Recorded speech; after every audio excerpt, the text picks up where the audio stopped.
disait Moïse. On ne croit pas. Qu'est-ce que vous voulez? Qu'est-ce que vous voulez? On veut avoir Allah. On veut voir Allah. Dans les manifestations, on veut voir Allah.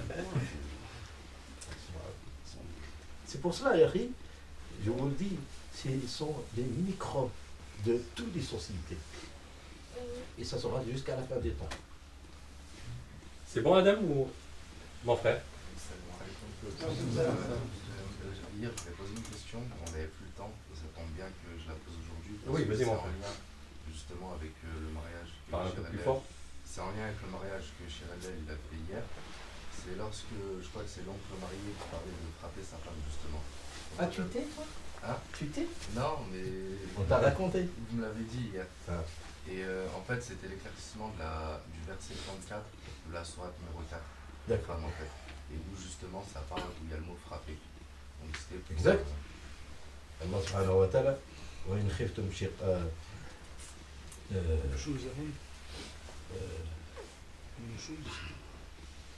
فعظوهن واهجروهن في المضاجع الرجال قوامين على النساء بما فضل الله بعضهم على بعض وبما أنفقوا من أموالهم فالصالحات قانتات حافظات للغيب بما حفظ الله واللاتي تخافون نشوزهن.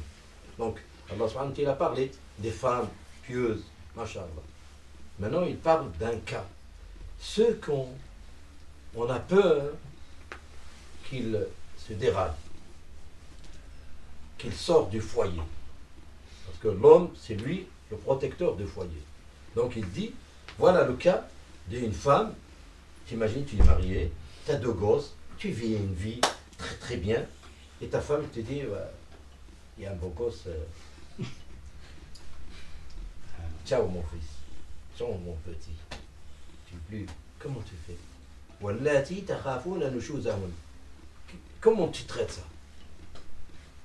Moi je te dis, il y a certains,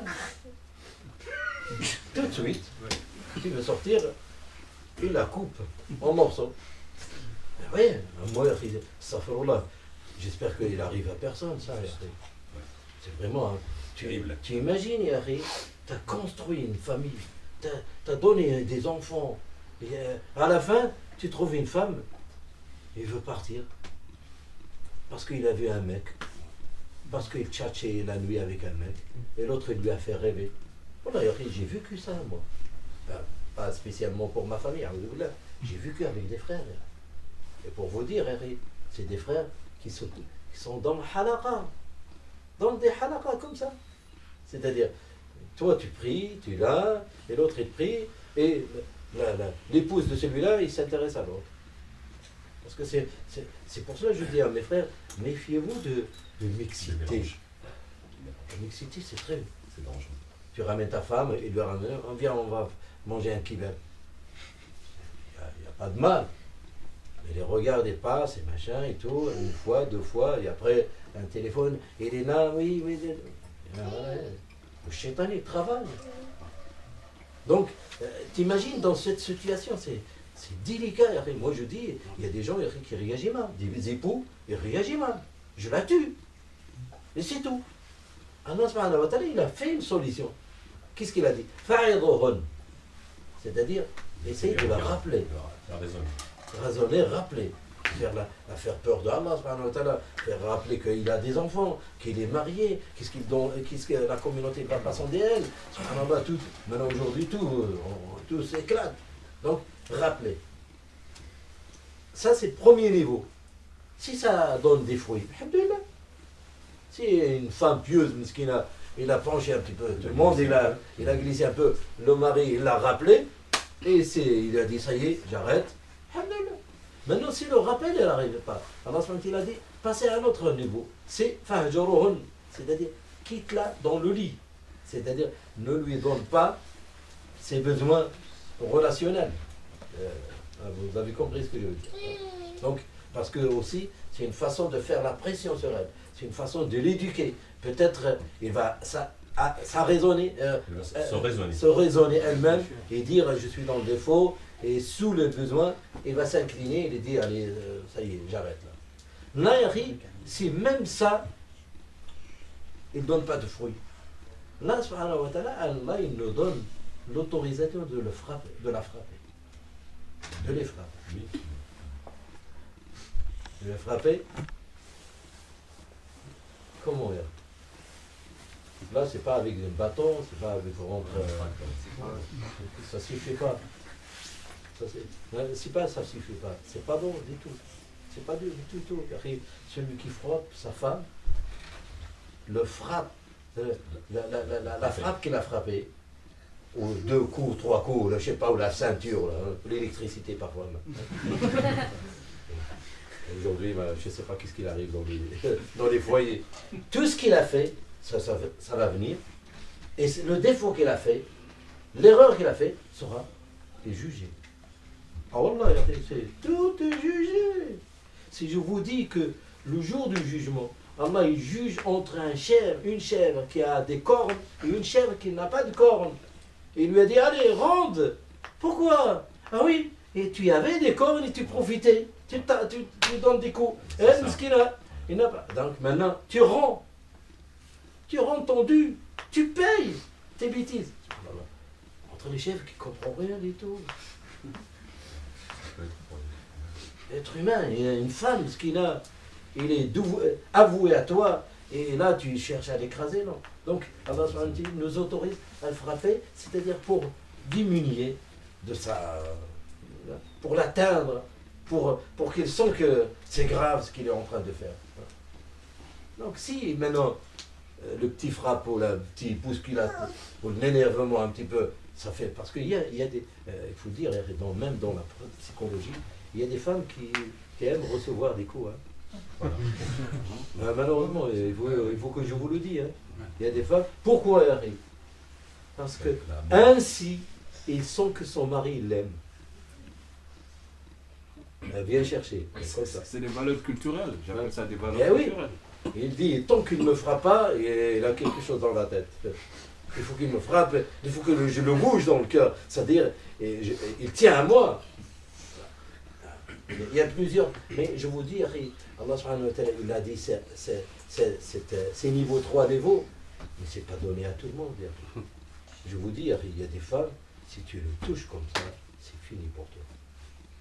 Si tu fais ça, tu dis, ah, je vais appliquer le Coran. Tu fais comme ça, et c'est fini pour toi. Il te déteste, et il ne revient plus chez toi, et ça y est, c'est fini, ça y est, tu as signé ta lettre de mort. Donc, il faut connaître ta femme, et connaître ses limites.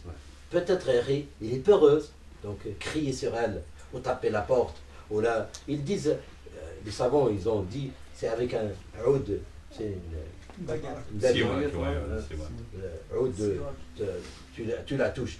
L'essentiel, c'est que tu lui sens que tu tiens à elle et tu ne veux pas détruire la famille. En fait.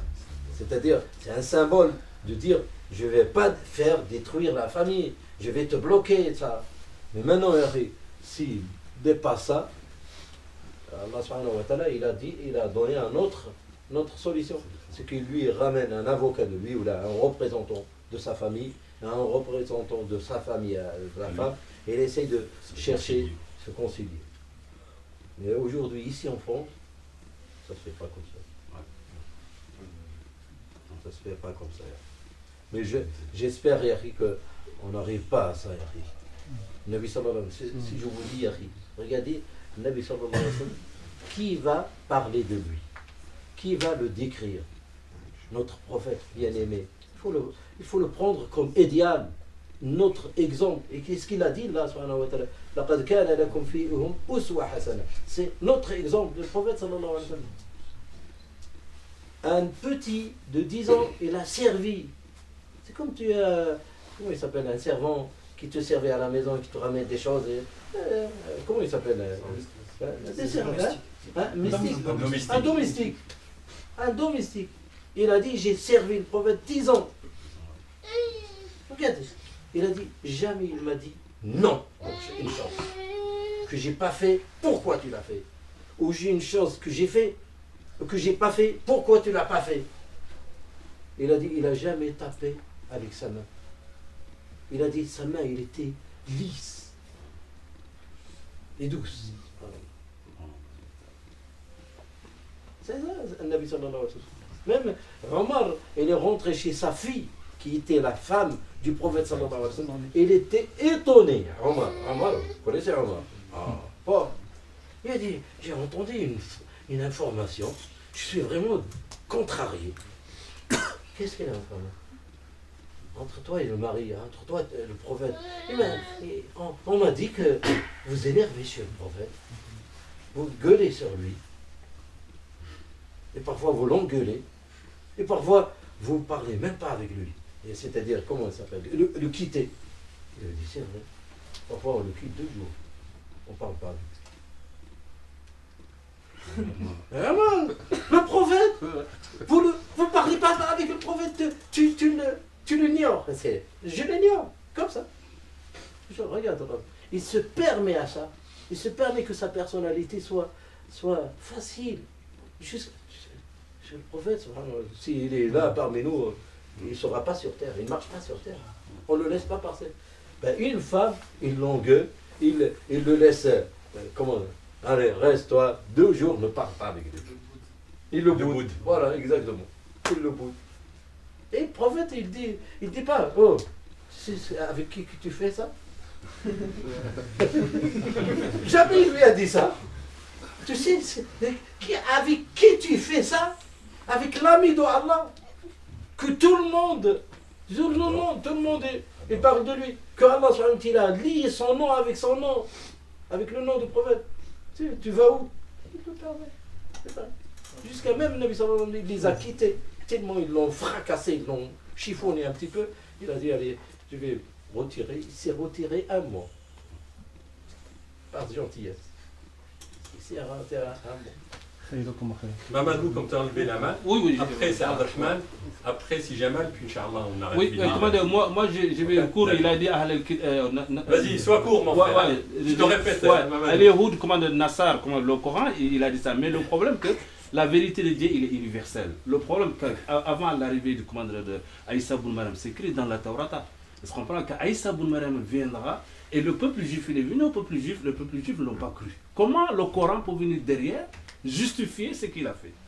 C'est là que tu vas commander que cette vérité, les chrétiens, c'est selon la Bible, ce qu'ils ont lu, qu'est-ce que c'est la foi? C'est-à-dire de croire sans douter, on appelle ça al-aqida, la Bible, comment dire, croire à la Bible. Un chrétien ne se mariera jamais avec une musulmane, parce que quoi, dans la Bible, il n'est pas écrit que va te marier. Il va se marier avec sa soeur musulmane. Mais nous, aujourd'hui, on peut dire, je vais marier une soeur française, je vais la faire. Je ne critique pas, je vais la faire convertir l'islam. Tu peux guider le cœur de qui que ce soit. La foi, ça vient dans le cœur. C'est sur ce côté-là. Allah, est-ce qu'on parle, il est juste, c'est par sa justice. Son amour de créateur, il nous a créé. Lui, il ne doit rien. C'est nous qu'on lui doit un amour de reconnaissance. Il suffit à lui-même. C'est ça le problème. Tout le problème. Abdelrahman. Donc aujourd'hui on vit une période de doute, de confusion, de manipulation, etc., etc. Donc quand on parle de Moussa alayhi salam, qui n'a pas pu rentrer dans la terre promise, c'est comme ça qu'ils vont employer les termes, oui. Et que quand Allah lui dit que Daoud alayhi salam, il a resserré les rangs et ils sont rentrés, il a reconquis, enfin voilà, ils sont rentrés en Palestine. Il faut bien que tout le monde le comprenne, enfin, je pense que tout le monde l'a compris, mais ils sont musulmans, ils sont rentrés en tant que musulmans. Parce que ça pourrait prêter à confusion aujourd'hui. Alors pourquoi, quand les sionistes y rentrent aujourd'hui en Palestine, on les laisse rentrer, alors c'est normal. Non, c'est pas la même chose. Hein. C'est très important. Complètement différentes. C'est très important. Les sionistes aujourd'hui qui sont rentrés en Palestine, ce ne sont pas des musulmans. Ils ne reconnaissent pas l'islam ni Mohammed sallallahu alayhi wa sallam. Jamal. Moi je voudrais juste 2 points par rapport à l'histoire de Aïssa alayhi salam. Il faut rappeler juste une partie de l'histoire de Aïssa, c'est que le contexte dont il est arrivé à Aïssa, c'était un contexte économiquement, on va dire, c'est comme aujourd'hui. C'est-à-dire, il y avait Banu Israël qui ont mis en place un système économique de l'usure, mettre des gens dans des situations de crédit difficiles, qu'ils ne puissent pas rembourser, qu'ils leur prennent leur... C'est à ce moment-là où Aïssa alayhi salam est arrivé et ils avaient fait une grande tentation à ce moment-là. Tellement qu'ils avaient fait une grande tentation, c'est qu'il y avait même des gens, et ils avaient Zakaria, alayhi salam, il était présent, Nabi, un prophète d'Allah, et ils avaient un doute. Pourquoi? Parce que les rabbins, il leur disait, mais il se proclame prophète, c'est pas un prophète, il ne faut pas le suivre. Et quand Maryam alayhi salam, elle est arrivée avant la naissance de Isa alayhi salam, à un moment donné, il y avait juste un petit épisode où il y avait un chien qui allait l'attaquer en fait. Et qu'eux, ils ne connaissaient pas ce chien dans le temple.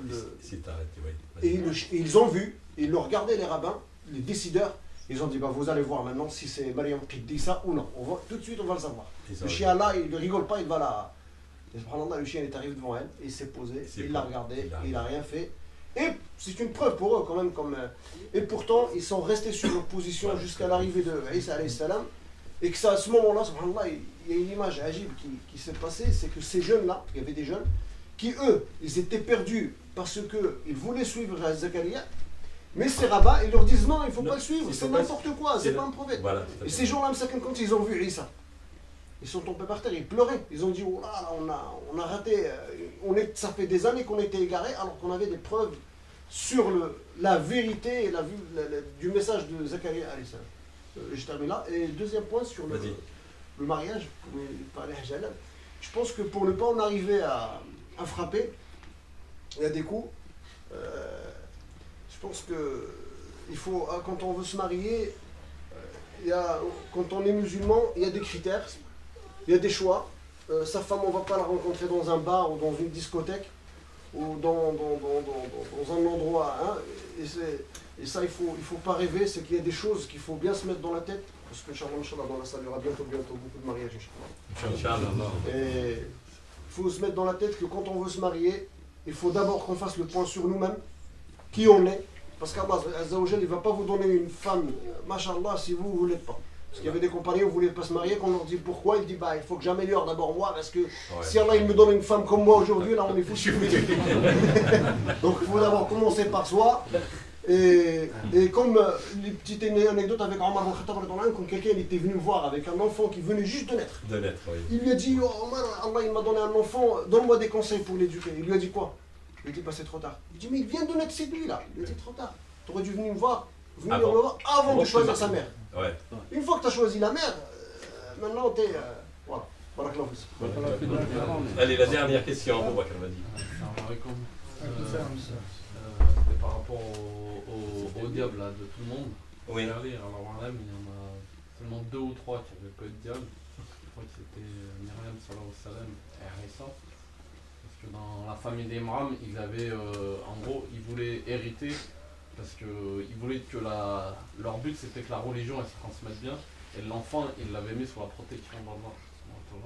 Et a priori c'est les 2 ou 3 seuls peut-être avec Yahya parce que Zakaria aussi ils voulaient transmettre, en gros eux les enfants qu'ils voulaient avoir c'était juste pour transmettre la religion, c'était pas forcément les biens ou les grandes maisons, les châteaux, c'était pour être sûr que l'agrément d'Allah ou quoi. Allah il a protégé Yahya, il a protégé Jésus. Même Nabi sallallahu alayhi wa sallam, il a fait référence, il a dit chaque nouveau-né, le shaitan, il le pique, il le pince. Il le pince. Sauf Jésus, il ne l'a pas fait parce que sa mère et la mère, il a demandé qu'il le protège, lui et sa famille. Donc le shaitan, il n'a pas pincé ni Marie, ni Jésus. Il est le son de la sainteté. Parce que la mère, c'est pour ça qu'il faut faire des enfants. Au contraire, parfois, il y a des femmes, et surtout les femmes, qui font des doigts mal parce qu'ils sont contrariés, énervés. Si quand l'Atlantique te détruit, attention, ça arrive tout de suite. Donc, il a fait une doua pour elle. Il a dit voilà, c'est une fille, protège-la du diable. Et sa descendance. Allah il a protégé sa descendance. Il a protégé les deux. Mais un mot pour le mariage, je vous le dis, vous allez marier, c'est un test pour vous. Ça accroître votre personnalité. Et ça accroître votre expérience. Et je vous donne un exemple, vous allez comprendre. Oh là, vous allez comprendre. Vous imaginez 2 personnes. Un, il n'a jamais été à l'école. Jamais. Il ne connaît pas l'école. Et un, il est ingénieur. Et je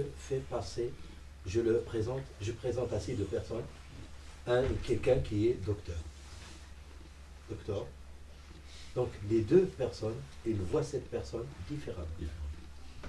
L'autre, il le voit avec il dit, surtout s'il est étudiant ingénieur, il dit comment, quel diplôme tu as fait, comment tu. Il s'intéresse à lui parce que et il le respecte. Et l'autre, ah non. Là, je reviens.